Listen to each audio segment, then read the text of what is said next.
అదే RTV app వార్తల్ని క్షణాల్లో చదివే అవకాశం ఉంటుంది. ఒక న్యూస్ పేపర్, ఒక టెలివిజన్ ఛానల్ మీ చేతుల్లో ఎప్పుడూ ఉంటాయి.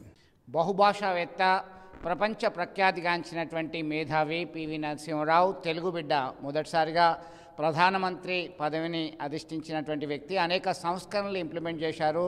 ఈ దేశంలో LPG system liberalization, privatization and globalization అనే విధానాన్ని తీసుకొచ్చి అనేక సంస్కరణలకి ఆద్యునిగా పేరొందినటువంటి పాములపర్తి వెంకట నరసింహారావు వర్ధంతిని కరీంనగర్ కాంగ్రెస్ కమిటీ కార్యాలయంలో కార్యకర్తలు, నేతలందరూ కూడా నివాళులు అర్పించి ఘనంగా జరుపుతున్నారు. మనతో మాట్లాడడానికి మాజీ ఎమ్మెల్యే, మాజీ విప్పు ఉన్నారు.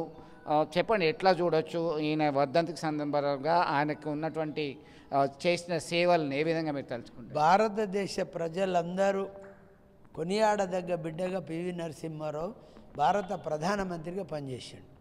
బహుశా నేను అనుకుంటా, నాకు తెలిసిన కాడికి 19వ స్వతంత్రం వచ్చినప్పుడు జవహర్లాల్ నెహ్రూ ఏదైతే డ్యాములు కట్టి భారతదేశం వ్యవసాయ దేశం అని రుజువుపరిచిండో, పివి నరసింహారావు ఇది వ్యవసాయ దేశమే కాదు పారిశ్రామిక దేశం కూడా అని రుజువుపరిచేదాకా తీసుకుపోయిన గొప్ప వ్యక్తి పివి నరసింహారావు.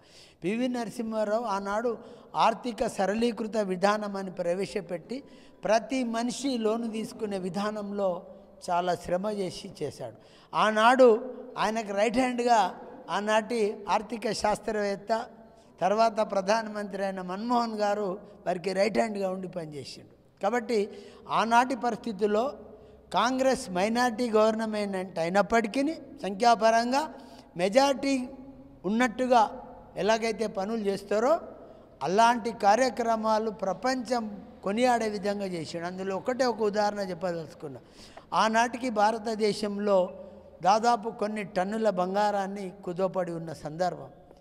అలాంటి సందర్భంలో తన యొక్క ఆర్థిక విధానాల ద్వారా అప్పులు కట్టడంతో పాటు మిగులు బడ్జెట్ ఏర్పాటు చేసి ఆ బంగారాన్ని ప్రపంచ బ్యాంకు నుంచి కుదో విడిపించిన గొప్ప వ్యక్తి. సో మీరు ఎట్లా చూస్తారో దీనికి సంబంధించి భారత రత్న పివి నరసింహారావు వర్ధంతిని జరుపుతున్నటువంటి పరిస్థితి?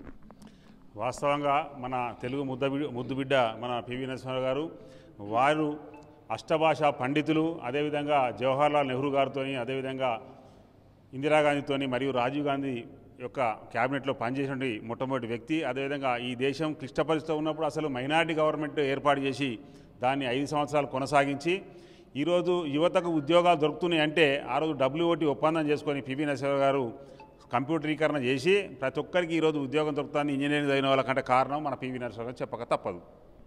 మొత్తం మీద పివి నరసింహారావు యొక్క పట్టుదల, దీక్ష అనేది చాలామంది చెప్తూనే ఉంటారు. ఉమ్మడి కరీంనగర్ జిల్లాకు చెందినటువంటి పాములపర్తి వెంకట నరసింహారావు ఈ ఉమ్మడి ఆంధ్రప్రదేశ్లో ముఖ్యమంత్రిగా ఉన్నప్పుడు సైతం భూ సంస్కరణలు ఇంప్లిమెంట్ చేశారు. అనేక సంస్కరణలకి ఆద్యుడు. హైదరాబాద్ సంస్థానాన్ని విలీనం కొరకి, స్వాతంత్రం కొరకి ఆనాటి హైదరాబాద్ స్వాతంత్రంలో పోరాటం చేసినటువంటి వ్యక్తి. అనేక సంస్కరణలకి ఆద్యునిగా పేరొందినటువంటి వ్యక్తిగా గుర్తింపు తీసుకొచ్చిన పరిస్థితిని వాళ్ళందరూ కూడా మరొకసారి గుర్తు చేసుకుంటూ ఘన నివాళులు అర్పించినటువంటి పరిస్థితిని అయితే మనం చూస్తున్నాం. వీడియో జర్నలిస్ట్ సుమంతుతో కలిసి చంద్రశేఖర్, RTV కరీంనగర్ నుండి. మరిన్ని వీడియోస్ కోసం ఛానల్ ని సబ్స్క్రైబ్ చేయండి. లేటెస్ట్ అప్డేట్స్ కోసం వాట్సాప్ ఛానల్ ని ఫాలో చేయండి. అండ్ లింక్ డిస్క్రిప్షన్ లో ఉంది.